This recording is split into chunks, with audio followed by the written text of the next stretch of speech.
The wagon lurched to a sudden stop, and Tessa Parker felt her stomach drop as her husband's voice cut through the hot Texas afternoon like a whip crack. "Get out." She clutched the worn canvas bag in her lap, her fingers trembling as she tried to make sense of the words. They had been married only 3 months, and though it hadn't been a love match, she had tried her best to be a good wife. She cooked his meals, mended his clothes, kept their small homestead as clean as the relentless Texas dust would allow. But every day brought new frustrations, new failures she couldn't understand. "Did you hear me?" Marcus stood up from the driver's seat, his face red with anger. "I said get out, I'm done with you." "But why?" Her voice came out small, frightened. "What did I do?" "What did you do?" He laughed bitterly. "You can't follow a simple recipe I wrote down. You can't read the labels at the general store. You put salt in my coffee this morning because you can't tell the difference between the salt tin and the sugar tin even though they're clearly marked. My mother was right about you. You're useless." Shame burned through her chest. She had tried so hard to hide it, to memorize which container was which, to ask the shopkeeper for help when Marcus wasn't looking. But he had finally figured out her secret, the one her family had always been so ashamed of. She couldn't read a single word. "Please," she whispered. "I can learn, I can do better. I'm not wasting any more time on you. We're 15 miles outside of Johnson City. You can walk back." He grabbed her bag and threw it into the dirt beside the wagon. "Don't bother coming back to the house. I'll tell everyone you ran off. Nobody will question it."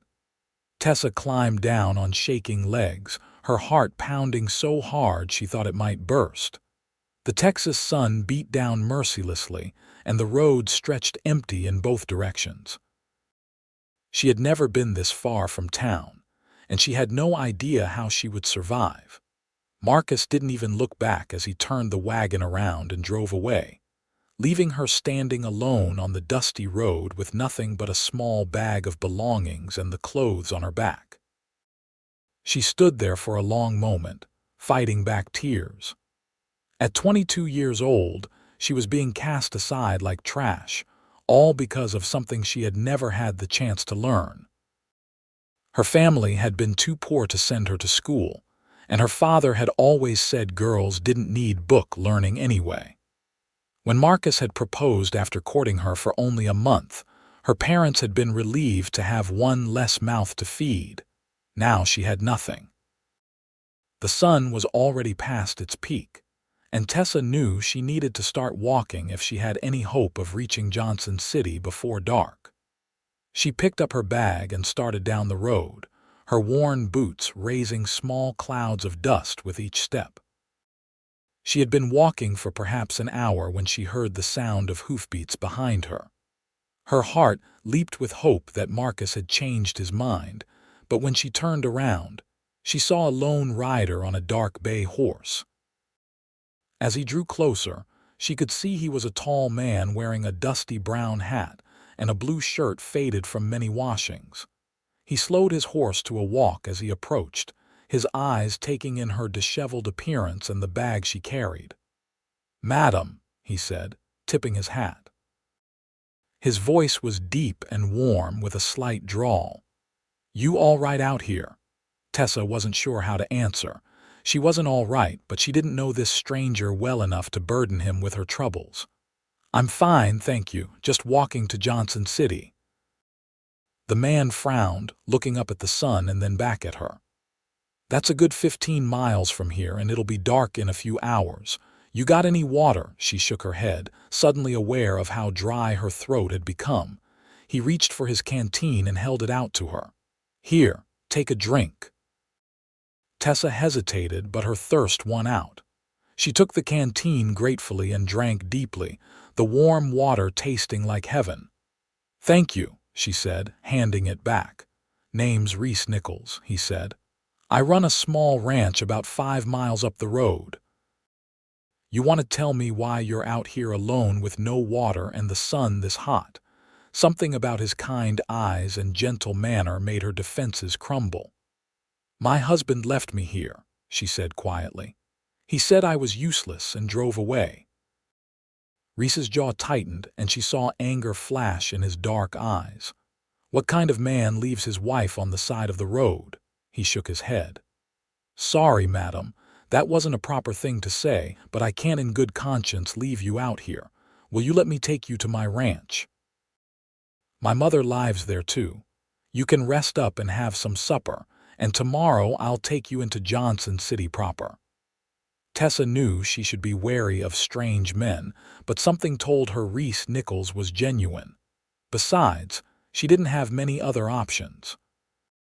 That's very kind of you, Mr. Nichols. I don't want to be a burden. No burden at all. He dismounted and gestured to his horse. Storm here is strong enough to carry us both. Let me help you up. He took her bag and secured it behind his saddle, then offered his hand. His palm was calloused and strong, and he lifted her up onto the horse with ease before swinging up behind her. Tessa felt her face flush at the proximity, at the way his arms came around her to hold the reins. Just relax, he said softly. I've got you. They rode in silence for a while, the gentle rocking of the horse almost soothing despite everything. Tessa found herself noticing little things about Reese.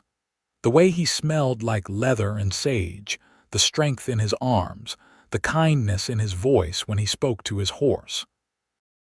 If you don't mind my asking, he said after a while, what made your husband think you were useless? The shame came flooding back, but Tessa forced herself to answer. I can't raid, she admitted. He didn't know when he married me. I tried to hide it, but today he figured it out. She felt Reese shift slightly behind her. And he thought that made you useless, doesn't it? Her voice was bitter. I can't follow a recipe, I can't read labels or signs, I can't even write my own name. Can you cook without a recipe? The question surprised her. Well, yes. My mother taught me all her recipes by watching and doing. Can you sew? Yes. Can you tend a garden, care for animals, keep a house? Yes, all of those things. Then you're not useless, Reese said firmly. You just never had someone patient enough to teach you your letters. That's not a failing on your part. That's a failing on everyone who should have taught you. Tessa felt tears prick her eyes. No one had ever said anything like that to her before. You really think I could learn? I know you could, he said. Reading's not magic. It just takes time and practice. They crested a small rise, and Reese pointed ahead. There's the ranch. Tessa looked down at a modest but well-kept property in the valley below. There was a sturdy wooden house with a covered porch, a barn, and several fenced pastures where cattle grazed. Smoke rose from the chimney, and she could see chickens pecking in a yard beside the house. It's beautiful, she said. It's home, Reese replied with obvious pride. My father built it 30 years ago. He passed 2 years back, but my mother and I keep it running. As they rode down to the house, a woman emerged onto the porch. She was perhaps in her mid-50s, with gray-streaked brown hair pulled back in a bun and a kind, weathered face. Her eyes widened when she saw Tessa. Reese. Who's this? Reese dismounted and helped Tessa down. Ma, this is Mrs. He paused and looked at Tessa questioningly. Parker, Tessa supplied. Tessa Parker. Mrs. Parker was stranded on the road to town, Reese explained. I offered her our hospitality for the night. His mother's eyes sharpened, taking in Tessa's distressed state, but she didn't ask uncomfortable questions. Of course. Welcome, dear. I'm Margaret Nichols. Come inside and get out of this heat. Reese, see a storm. Margaret ushered Tessa into the house, which was blessedly cool and dim after the bright afternoon sun. The main room was comfortable and lived in, with handmade furniture and curtains on the windows. Tessa could see a kitchen area on one side and a hallway leading to other rooms on the other. Sit down, dear, Margaret said, guiding her to a chair. I'll get you some water and something to eat. You look done in. As Margaret bustled about, Tessa felt her eyes welling up again. The kindness of these strangers was overwhelming after Marcus's cruelty. When Margaret set a plate of cornbread and cold chicken in front of her along with a glass of water, she had to blink back tears. "Thank you," she whispered. Margaret patted her shoulder. "Eat up. You don't have to talk about anything until you're ready." Reese came in a few minutes later, having washed up at the pump outside. He took a seat at the table and accepted a plate from his mother. Storms settled. I gave him extra oats for carrying double. They ate in comfortable silence for a while. Tessa was grateful they didn't press her with questions. When she had finished eating, Margaret showed her to a small bedroom. "This was meant to be for guests," Margaret explained. "We don't get many visitors, but I keep it ready just in case. There's a wash basin and fresh water, and I'll bring you a clean nightdress. You rest as long as you need." "Thank you, Mrs. Nichols. You're both so kind. Call me Margaret, dear," she smiled gently. "We help people when we can. That's just what you do." After Margaret left, Tessa sank onto the bed and finally let herself cry. She cried for her failed marriage, for the shame of her illiteracy, for the fear of an uncertain future. But underneath it all was a tiny spark of something else. Hope, perhaps. Reese had said she could learn to read. He had said she wasn't useless. That night, after she had washed and changed into the borrowed nightdress, she lay in the comfortable bed and stared at the ceiling. Through the walls, she could hear the low murmur of Reese and Margaret talking, though she couldn't make out the words. Eventually, exhaustion overtook her, and she fell into a deep, dreamless sleep. She woke to the smell of coffee and bacon. Sunlight streamed through the window, and for a moment she couldn't remember where she was. Then it all came rushing back. She dressed quickly in her own clothes and ventured out to the kitchen. Margaret was at the stove, and she turned with a smile. "Good morning, dear. Did you sleep well?" "Better than I have in a long time," Tessa admitted. "Thank you again for your kindness." "Nonsense. Sit down and have some breakfast." Margaret set a plate in front of her. "Reese is out checking on the cattle, but he'll be back soon." As Tessa ate, Margaret made casual conversation about the ranch, the weather, and life in Johnson City. She still didn't press Tessa for details about her situation, and Tessa was grateful for the reprieve. Reese returned about an hour later, his shirt already stained with sweat despite the early hour. "Morning, Mrs. Parker. How are you feeling?" "Better, thank you. And please call me Tessa." He nodded. "I was thinking, Tessa, if you're willing, I'd like to make you an offer before I take you into town." Tessa felt her heart skip. "What kind of offer?" "We could use help around here," Reese said. "Ma does most of the house and garden work, but she's not getting any younger. And I could use an extra pair of hands with the cattle and the other ranch work. If you wanted to stay on and work for room and board, you'd be welcome." "Reese," Margaret said warmly, "I think that's a wonderful idea." Tessa's mind raced. The alternative was going to Johnson City alone with no money and no prospects. But could she really stay here with these kind strangers? "I don't know what to say. That's incredibly generous, but I couldn't impose on you like that." "It's not imposing if you're working for it," Reese said practically. "And besides, I meant what I said yesterday. If you want to learn to read, I can teach you. I'm no school teacher, but I know my letters well enough." "You would do that?" Tessa asked, her voice barely above a whisper. "I would. We could start tonight if you like. I do my bookkeeping by candlelight most evenings anyway." Tessa looked between Reese and Margaret, seeing nothing but genuine kindness in their faces. What did she have to lose? "Then yes," she said. "Yes, I would like to stay. Thank you both." Margaret clapped her hands together. "Wonderful. Oh, this will be so nice, having another woman around. Tessa, let me show you around properly." The rest of the morning passed in a blur as Margaret gave Tessa a tour of the property and explained the daily routines.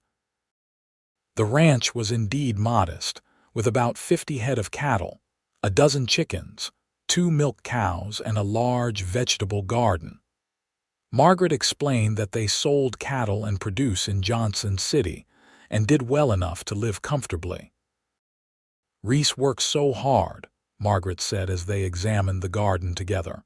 He's 28 now, and I keep telling him he should think about finding a wife and starting a family, but he says he's too busy with the ranch. She gave Tessa a sidelong look. I think he's just particular. He wants someone genuine, someone with a good heart. Tessa felt her face heat up and bent to examine a tomato plant to hide her blush. She had only known Reese for less than a day. It was far too soon to think about anything like that. Besides, she was still technically married to Marcus, even if he had abandoned her. That afternoon, Tessa helped Margaret with the laundry and the cooking, falling easily into the rhythm of household work. It felt good to be useful again, to be appreciated. Margaret praised her bread-making skills and her way with herbs. As the sun began to set, they all gathered for supper. Reese had brought in fresh milk from the cows, and they had a simple but hearty meal of beef stew and fresh bread. When the dishes were cleared, Reese caught Tessa's eye. "You still want that first reading lesson?" Tessa's stomach fluttered with nervousness and excitement. "Yes, please." Reese led her to a small desk in the corner of the main room and lit a candle. He pulled out a piece of paper and a pencil, then brought over a second chair. "We'll start simple," he said. "With your name." He wrote in large, clear letters, "Tessa, this is your name," he said, pointing to each letter. "Tessa, Tessa. Can you see how the letters come together to make the sound?" Tessa stared at the marks on the paper, trying to make sense of them. "Not really," she admitted. "It just looks like lines to me." "That's all right. Let's start with just one letter." He wrote a large T. "This is the letter T. It makes the T sound like the beginning of your name. Can you write one?" He handed her the pencil, and Tessa tried to copy the shape. Her first attempt was wobbly and uneven, but Reese just smiled. "That's good. Try again." They spent the next hour working on just the first letter of her name. Reese was patient, never showing frustration when she struggled. He would demonstrate, let her try, gently correct her grip on the pencil or the shape of the letter. Slowly, Tessa began to see how the letter T came together. "That's excellent," Reese said as she successfully wrote a passable T. "You're a natural." Tessa looked up at him, and her breath caught. In the candlelight, she could see the genuine pride and encouragement in his eyes. He really believed she could do this. "Thank you," she said softly, "for everything, for helping me, for being so kind." "You don't need to thank me, Tessa. I'm happy to help." He smiled, and she felt something warm unfurl in her chest. "We'll do a little more each night. Before you know it, you'll be reading Shakespeare." She laughed. "I don't know about that, but I would settle for being able to read a recipe." "You'll get there," he promised. Over the following weeks, a comfortable routine developed. Tessa would rise early and help Margaret with the breakfast and the chickens. Then she would work in the garden or help with the laundry or the cleaning. In the afternoons, she often helped Reese with lighter ranch work, learning how to feed the cattle and mend fences. And every evening after supper, Reese would light the candle and they would have their reading lesson. She learned each letter of her name, then moved on to simple words. Cat, dog, sun. Each new word felt like a victory, and Reese celebrated every success with her. He never made her feel stupid for struggling, never showed impatience when she forgot a letter they had already covered. "You're doing so well," he told her one evening as she successfully read a full sentence he had written. "The cat sat in the sun. I'm proud of you." Tessa felt tears prick her eyes. "No one's ever said that to me before." Reese looked at her seriously. "Then they were fools." "You're one of the most determined people I've ever met." As the weeks turned into a month, then two, Tessa realized she was happier than she had ever been. She loved the work on the ranch, loved Margaret's companionship and wisdom, loved the quiet strength and kindness of Reese. She found herself looking forward to the evenings most of all, to the quiet intimacy of the lessons by candlelight, Reese's shoulder almost touching hers as they bent over the paper together. She was falling in love with him. She knew it was foolish, knew she was still married to Marcus even if he had abandoned her. But she couldn't help the way her heart raced when Reese smiled at her, or the way she felt safe and valued in his presence. One evening in late August, as they sat together at the desk, Reese pulled out a book. "I think you're ready to try reading from an actual book," he said. "This was my father's copy of a collection of folk tales. The words are simple, and I think you'll enjoy the stories." Tessa took the book reverently. It was the first book she had ever held with the knowledge that she could actually read some of the words inside. Reese opened it to the first story and pointed to the title. "Go ahead," he encouraged. "Try it." Tessa looked at the words, sounding them out slowly in her mind. "The 3 little pigs," Reese supplied when she struggled with the last word. "The 3 little pigs, now try the first line." It was slow going, and Reese had to help her with many words, but she read the first paragraph of the story. When she finished, she looked up at Reese with shining eyes. "I did it," she whispered. "I actually read from a book." "You did," he said, and his voice was thick with emotion. "Tessa, you're amazing." Their eyes met and held. Tessa saw something in his gaze that made her breath catch, something tender and yearning. Slowly, carefully, Reese reached out and tucked a strand of hair behind her ear. His fingers lingered on her cheek. "Tessa," he said softly, "I need to tell you something." "What?" Her voice came out breathless. "I think I'm falling in love with you." The words hung in the air between them, precious and terrifying. Tessa's heart soared and plummeted at the same time.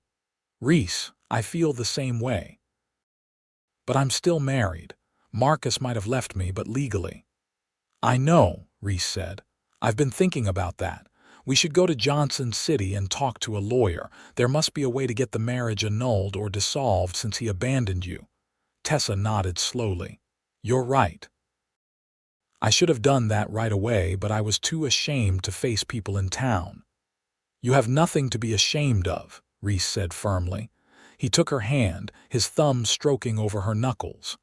"Tomorrow we'll go to town together. We'll figure this out." The next morning they set out early in the wagon, leaving Margaret behind to tend the ranch. The ride to Johnson City took about 2 hours, and Tessa spent the time mentally rehearsing what she would say. Her stomach churned with anxiety. What if Marcus had already spread lies about her? What if people took his side? Johnson City was bustling when they arrived, the main street crowded with wagons and horses. Reese helped Tessa down from the wagon and offered his arm. "The lawyer's office is this way," he said. They found the office of Samuel Harrison, attorney at law, above the general store. Mr. Harrison was a middle-aged man with kind eyes and a graying beard. He listened carefully as Tessa explained her situation, Reese sitting supportively beside her. "I see," Mr. Harrison said when she finished.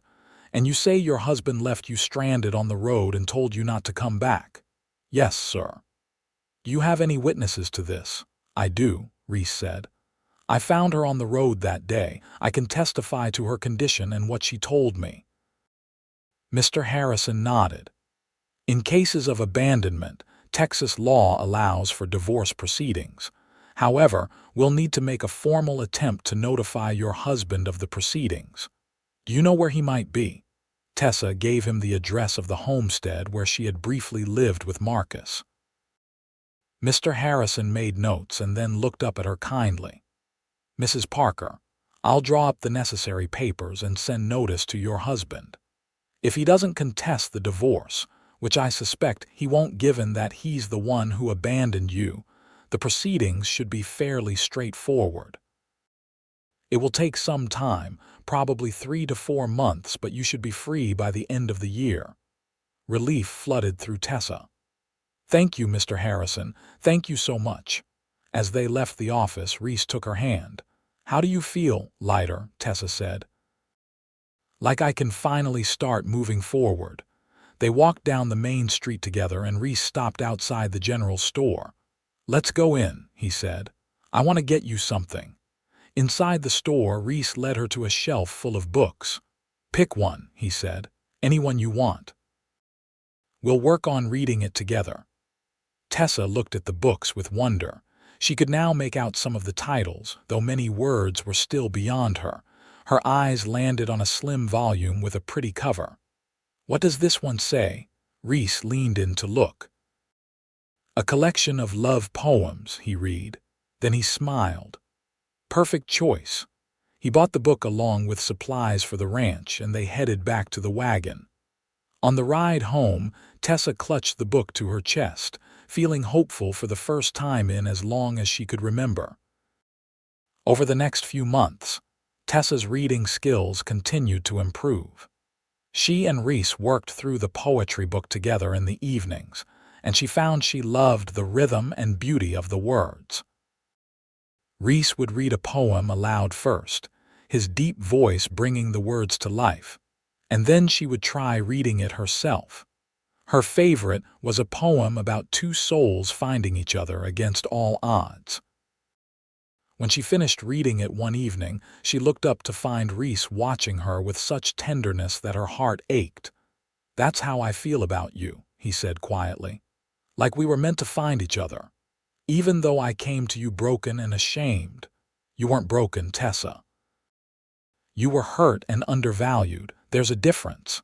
He reached for her hand. "You're the strongest, most resilient person I know. Watching you learn to read, seeing your joy in every new word, it's been the greatest privilege of my life." Tessa felt tears well up. "I love you, Reese. I know I shouldn't say it yet, not until the divorce is final, but I can't help it. I love you." "I love you too," he said, and he leaned in slowly, giving her time to pull away if she wanted. But she didn't want to. She met him halfway, and their lips touched in a soft, sweet kiss that made her entire body come alive. When they pulled apart, both of them were breathing hard. "I want to do this right," Reese said. "As soon as you're free, I want to court you properly. And then, if you'll have me, I want to marry you." "Yes," Tessa breathed. "Yes to all of it." Margaret had clearly noticed the growing affection between them, and she couldn't have been more delighted. "You're perfect for each other," she told Tessa one day as they worked in the garden together. "I've never seen Reese this happy. And you've bloomed since you came here, dear. You're not the frightened girl he brought home that day." Tessa smiled. "I feel like a different person, like I finally know who I'm supposed to be." In November, word came from Mr. Harrison that the divorce had been finalized. Marcus had not contested it, apparently eager to be rid of her officially so he could remarry. Tessa should have felt hurt by that, but all she felt was relief and joy. "I'm free," she told Reese that evening, her voice shaking with emotion. "I'm finally free." Reese swept her into his arms, lifting her off her feet and spinning her around. "Then let me do this properly." He set her down and took both her hands in his. "Tessa Parker, I love you with all my heart. You've brought joy and light into my life. Will you let me court you?" "Yes," she said, laughing and crying at the same time, "though I think we've been courting for months already." "Maybe so," he agreed, "but now I can do this without feeling guilty." He kissed her again, longer and deeper this time, and Tessa melted into his embrace. True to his word, Reese courted her properly over the next few months. He brought her wildflowers from the fields and took her on picnics by the creek. He taught her to ride Storm, his hands steadying her as she learned to control the big horse. On Sundays, they would attend church in Johnson City together, and Reese would proudly introduce her to everyone they met. Tessa's reading continued to improve. She could now read most things with relative ease, though she still struggled with difficult words.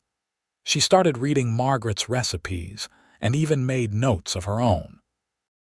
She read the newspaper to Margaret and Reese in the evenings, and she felt a fierce pride every time she made it through an article without help. In February, on a cold evening with frost on the windows, Reese asked her to meet him in the barn after supper. Tessa bundled up in her warmest shawl and made her way across the yard, wondering what he wanted to show her.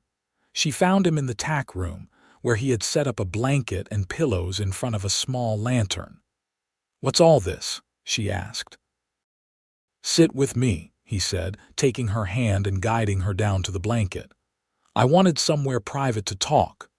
Tessa settled beside him and he wrapped an arm around her shoulders. "Is everything all right?" "Everything's perfect," Reese said. "That's why I wanted to talk to you." "Tessa, we've known each other for almost 10 months now.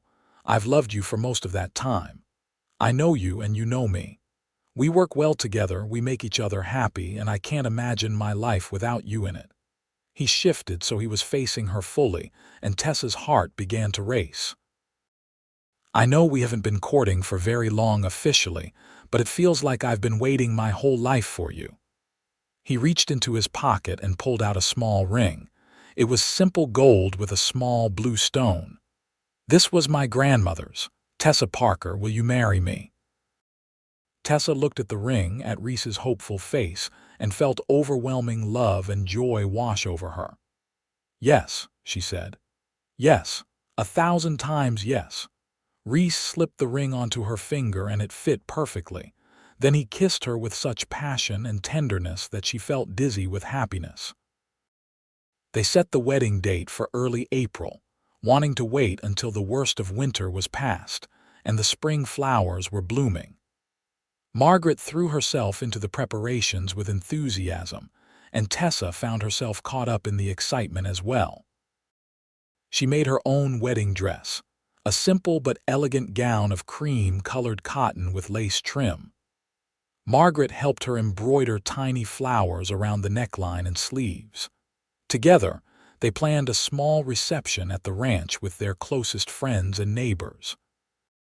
On the morning of the wedding, Tessa stood in her room at the ranch, now truly her home, and looked at herself in the mirror. She was getting married again, but this time to a man who loved her, who valued her, who had seen her at her lowest and helped her become strong. Margaret came in already dressed in her best Sunday gown. "Oh, Tessa," she said, her eyes filling with tears. "You look beautiful. Reese is a lucky man." "I'm the lucky one," Tessa said. "You and Reese saved my life in every way that matters." "Nonsense. You saved yourself, dear. We just gave you a safe place to do it." Margaret hugged her carefully, mindful of the dress. "Now, are you ready? The guests are here and Reese looks like he might pace a hole in the floor."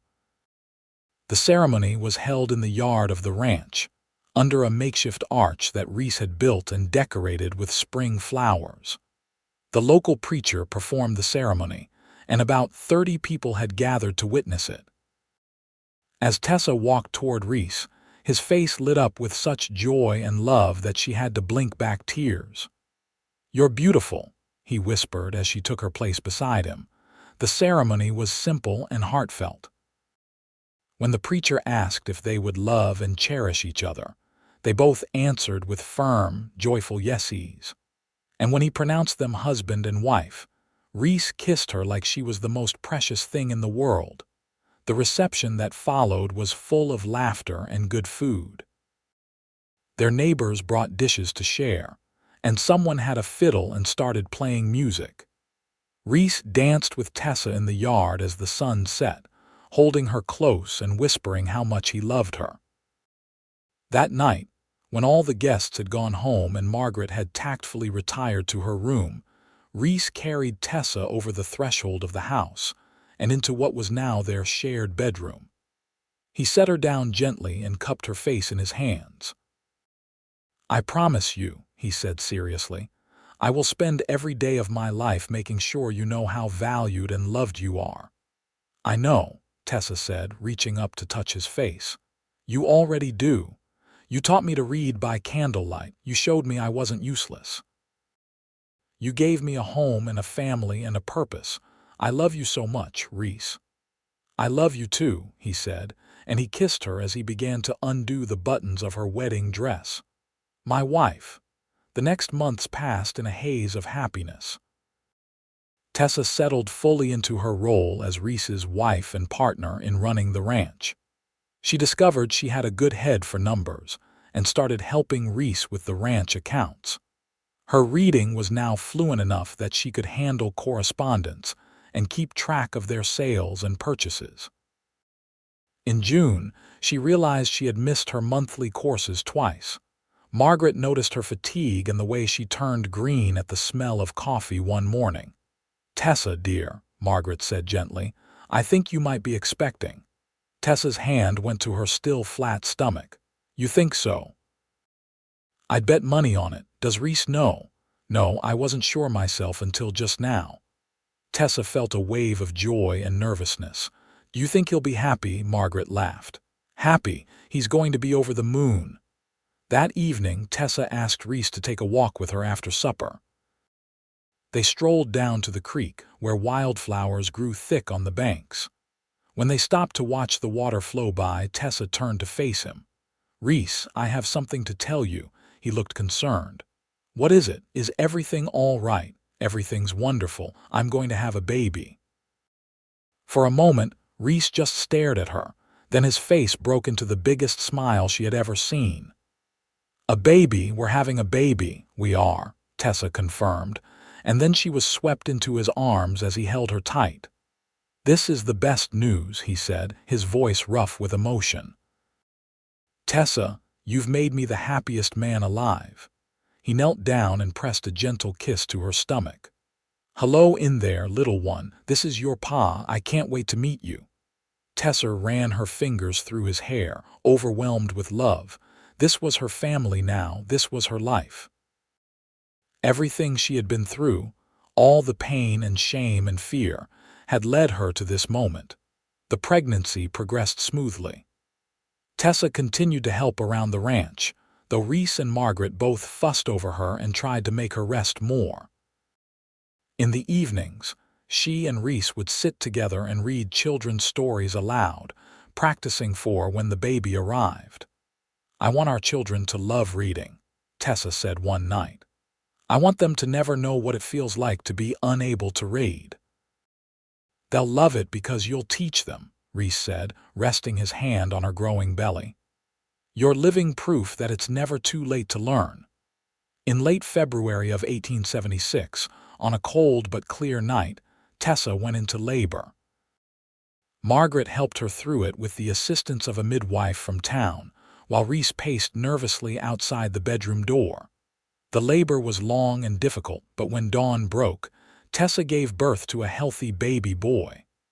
"You have a son," Margaret said, placing the baby in Tessa's arms. A beautiful, perfect son. Reese was allowed in then, and he approached the bed with tears streaming down his face. "Tessa," he breathed. "Oh, Tessa, he's perfect." The baby had dark hair like his father and was wailing lustily. Tessa felt exhausted and exhilarated all at once. "We need to name him," she said. "I was thinking," Reese said softly, "if you agree we could name him Thomas. That was my father's name." "Thomas Nichols," Tessa said, testing it out. "It's perfect." Little Thomas was a delight. He was a good baby, healthy and happy, and both Reese and Tessa doted on him. Margaret was a wonderful grandmother, taking over household tasks so Tessa could focus on the baby in those first exhausting weeks. As Thomas grew, Tessa made sure to read to him every day. She would hold him in her lap and read from the children's books Reese had bought, marveling that she could do this thing that had once seemed impossible. When Thomas was old enough to understand, she would tell him stories about learning to read by candlelight with his father. 2 years later, they had a daughter they named Rebecca, and then 2 years after that, another boy they named James. The ranch prospered under their care, and they added more cattle and even some horses that Reese bred and trained. Tessa never forgot where she had come from or the darkness she had experienced. She made it her mission to help others who struggled with reading. She started offering lessons on Sunday afternoons after church to anyone who wanted to learn, children and adults alike. Many people took her up on the offer, and Tessa felt deep satisfaction in passing on the gift Reese had given her. One Sunday evening, after a particularly successful lesson where an older woman had read her first full sentence, Tessa came home to find Reese on the porch with Thomas, now 5 years old. Thomas was sounding out words in a primer, and Reese was helping him with patient encouragement. "Good job, son," Reese was saying. "You're doing great." Tessa's heart swelled as she watched them. This was her life now. A husband who loved and respected her, children who would never know the shame of illiteracy, a home where she was valued and appreciated. She joined them on the porch, settling into the chair beside Reese. He reached over and took her hand, linking their fingers together. "How were the lessons today?" he asked. "Wonderful. Mrs. Chen read a whole sentence. She was so proud." "Just like someone else I know," Reese said with a smile. "Remember the first time you read a sentence from that storybook?" "I remember everything about those evenings," Tessa said softly. "Learning to read by candlelight with you, falling in love with you, starting to believe I was worth something." "You were always worth something," Reese said firmly. "I just helped you see it." Thomas looked up from his book. "Ma, will you read me the story about the brave knight?" "Of course, sweetheart." Tessa took the book and pulled Thomas onto her lap. As she read, feeling Reese's hand still holding hers, she thought about how far she had come. From the desperate, ashamed woman abandoned on a dusty road to this, a full and happy life beyond anything she had ever imagined. That night, after the children were in bed, Tessa and Reese stood on the porch looking at the stars. Margaret had retired to her room, and the ranch was quiet except for the gentle sounds of the animals settling for the night. "Do you ever think about that day I found you on the road?" Reese asked, his arm around her waist. "Sometimes," Tessa admitted. "It was the worst day of my life, but also the beginning of the best thing that ever happened to me." "I think about it too," Reese said. "I think about how different my life would be if I had ridden a different route that day, if I had decided not to stop. But you did stop." "Because you're a good man, Reese Nichols." "Because I was meant to find you," he corrected. "We were meant to be together." Tessa turned in his arms to face him. "Thank you," she said, "for everything, for teaching me to read, for believing in me, for loving me." "Thank you for letting me," Reese replied, "for trusting me, for building this life with me." He kissed her softly. "I love you, Tessa, more every day." "I love you too," she whispered against his lips. Years continued to pass, each one bringing new joys and challenges. The children grew, and Tessa taught each of them to read with the same patience Reese had shown her. Thomas became fascinated with books and could often be found reading in the hayloft when he was supposed to be doing chores. Rebecca loved poetry and would memorize verses to recite at family gatherings. Young James preferred practical books about ranching and animals. Margaret lived to see all 3 grandchildren grow into young adults.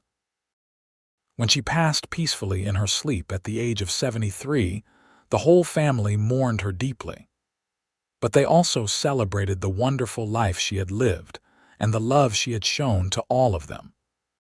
Tessa and Reese continued their Sunday reading lessons, and over the years, they taught dozens of people to read. Some were children whose families couldn't afford formal schooling.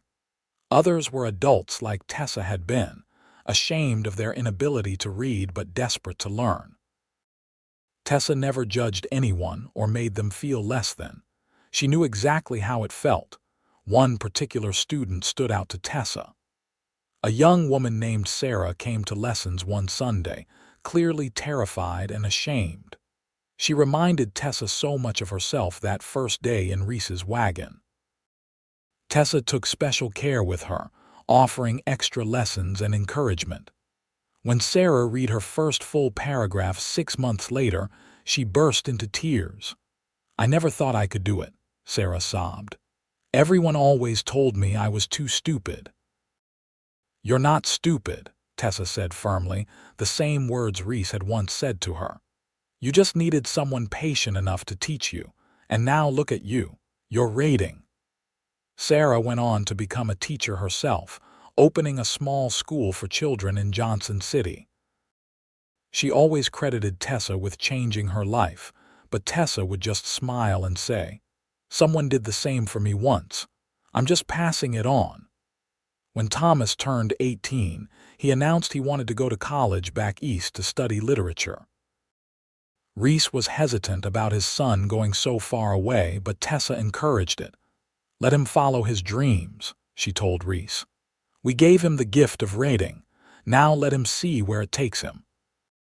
Thomas left for college in the fall of 1889, and though they missed him terribly, his letters home were full of excitement about his studies and the new world he was discovering.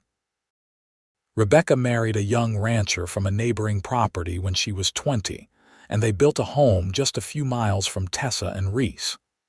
James, true to his nature, stayed on the ranch to help his father run it.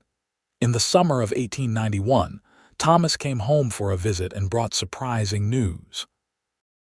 He had fallen in love with a young woman named Elizabeth, a professor's daughter, and they were engaged to be married. Even more surprising, Thomas had been offered a position teaching literature at a college in Austin. "I know it's far from the ranch," Thomas said, "but it's what I want to do with my life. Teach people to love books the way you taught me, Ma." Tessa hugged her son tight, pride filling her chest. "I'm so proud of you, Thomas. Your father and I both are." "You gave me this gift," Thomas said. "You and Pa. All those hours reading to me, teaching me to love words and stories. I want to give that to other people." The wedding was held at the ranch that December, and Elizabeth fit right into the family. She was intelligent and kind, and she shared Thomas's passion for literature. Tessa liked her immediately. As Tessa and Reese grew older, they handed over more of the ranch work to James and his new wife, a sweet woman named Catherine. But they never stopped the Sunday reading lessons. Even in their 60s, they would welcome anyone who wanted to learn, teaching them with the same patience and kindness that had defined their first lessons together by candlelight. One evening in the spring of 1895, Reese and Tessa sat on their porch watching the sunset.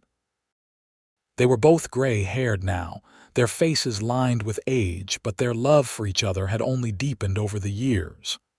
"You remember the first night I taught you to read?" Reese asked, holding her hand. "Of course I do. I was so nervous. I thought I would never understand how those marks on paper could mean anything." "Look at you now," Reese said with pride.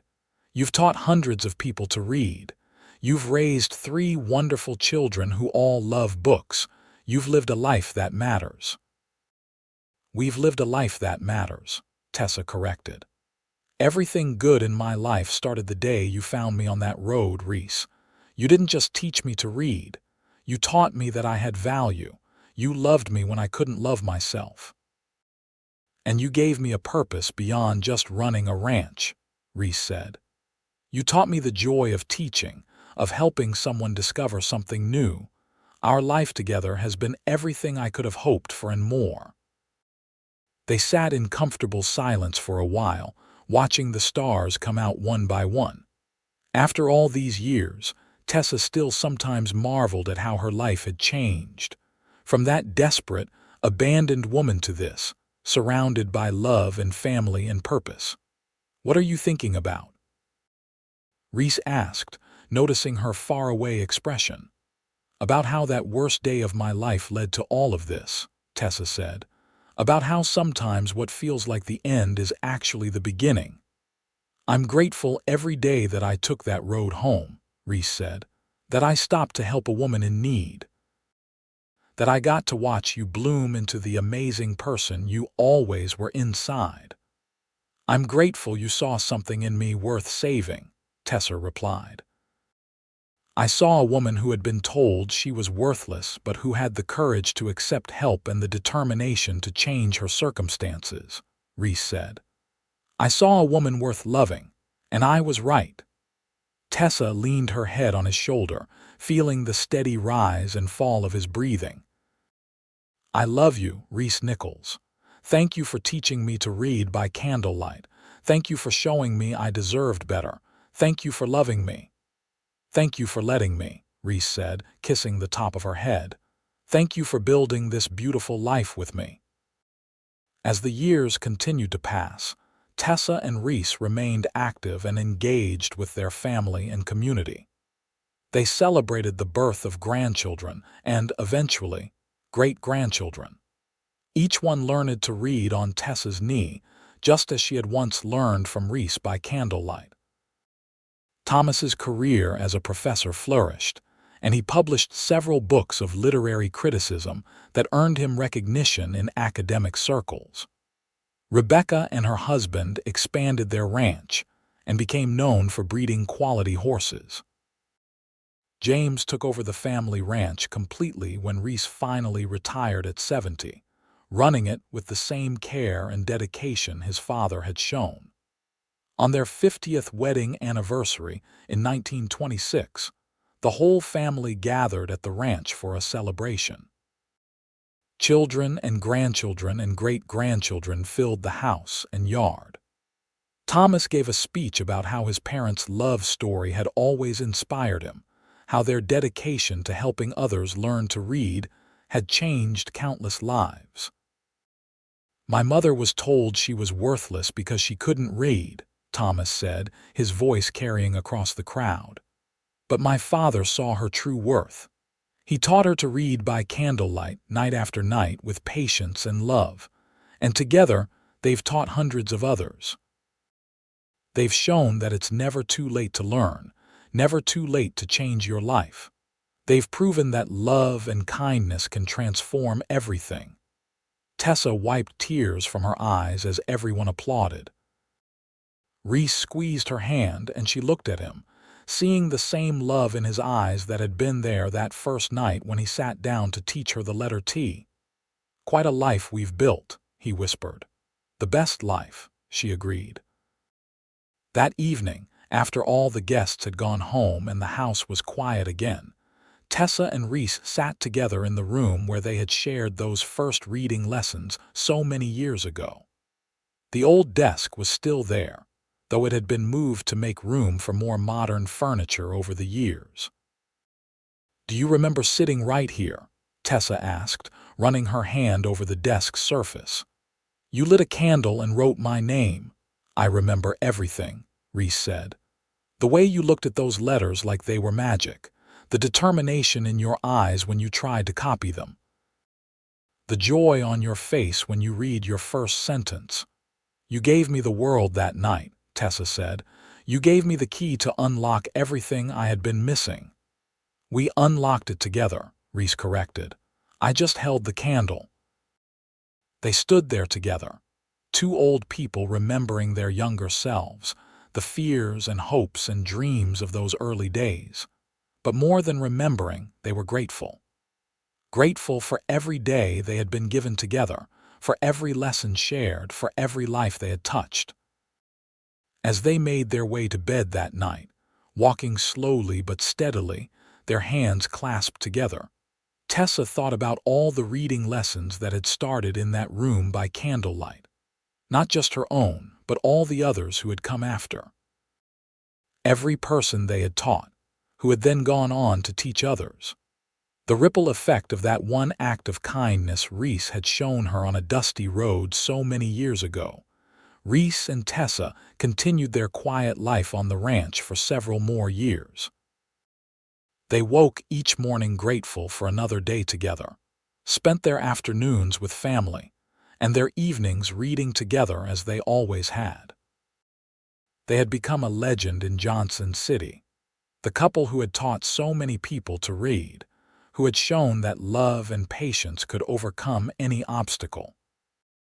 When Reese passed away peacefully in his sleep at the age of 82, Tessa mourned deeply, but also celebrated the incredible life they had shared.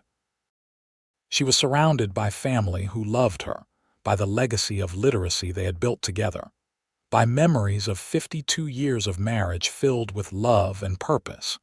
She lived for 5 more years after Reese's death, continuing to teach reading to anyone who wanted to learn. She would tell students about Reese, about how he had patiently taught her by candlelight, about how he had shown her she was worth something. His memory lived on in every lesson she taught. When Tessa passed away at 85, surrounded by her children and grandchildren, her last words were about Reese. "I see him," she whispered, a smile on her face. "He's waiting for me, with a book and a candle." The family buried her next to Reese on a hillside overlooking the ranch they had built together. Her tombstone read, "Tessa Nichols, beloved wife, mother, grandmother, and teacher. She taught us that it's never too late to learn and that love lights the way." The Sunday reading lessons continued even after Tessa's death. Rebecca took them over, and when she became too old, her daughter stepped in. The tradition became an institution in Johnson City, a testament to the power of one cowboy's kindness to a desperate woman on a dusty road, and the love story that bloomed from those first lessons by candlelight.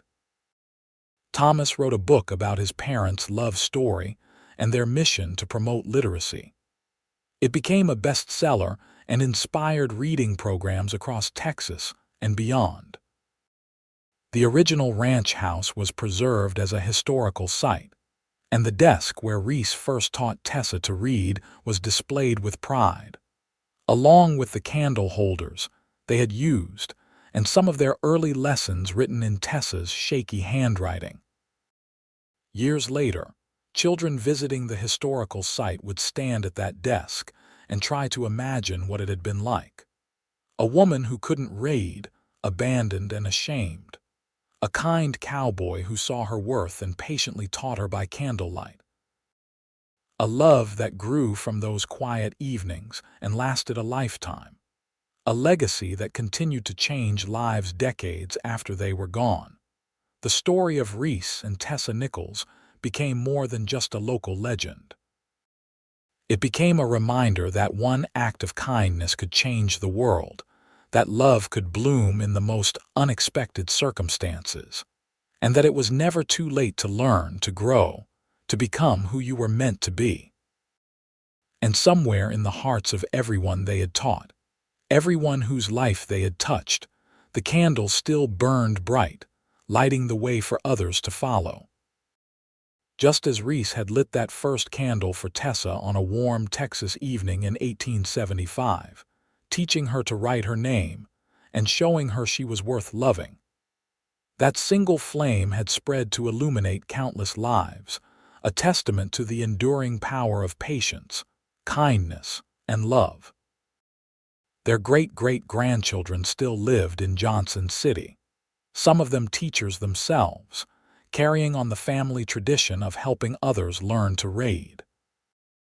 They would tell the story of Reese and Tessa to their students, how a cowboy rescued an abandoned woman and taught her by candlelight, how they fell in love and built a life together, how they dedicated themselves to ensuring that no one else would ever feel the shame and helplessness of illiteracy. The ranch continued to operate, now run by James's great-grandson, and visitors from all over would come to see where this remarkable love story had unfolded. They would stand in the preserved room where those first lessons took place and feel the history, the love, the determination that had filled that space over a century ago.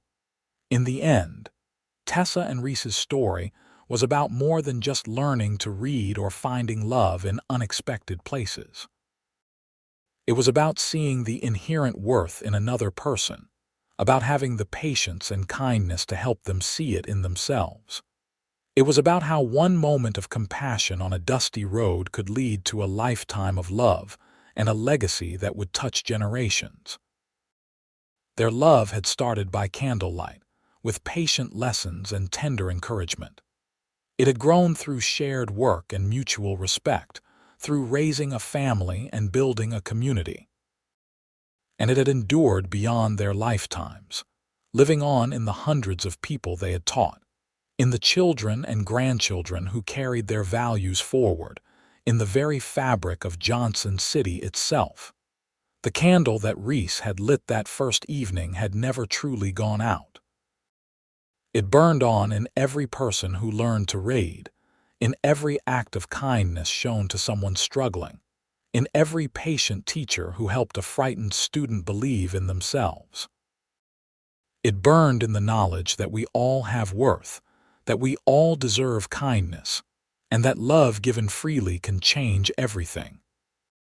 And so the story ended as all great love stories should, with two souls who found each other against all odds, who built a beautiful life together, and who left the world better than they found it. Reese and Tessa Nichols had proven that from the darkest moments could come the greatest joy, that abandoned dreams could be resurrected, and that a single act of teaching by candlelight could illuminate generations to come.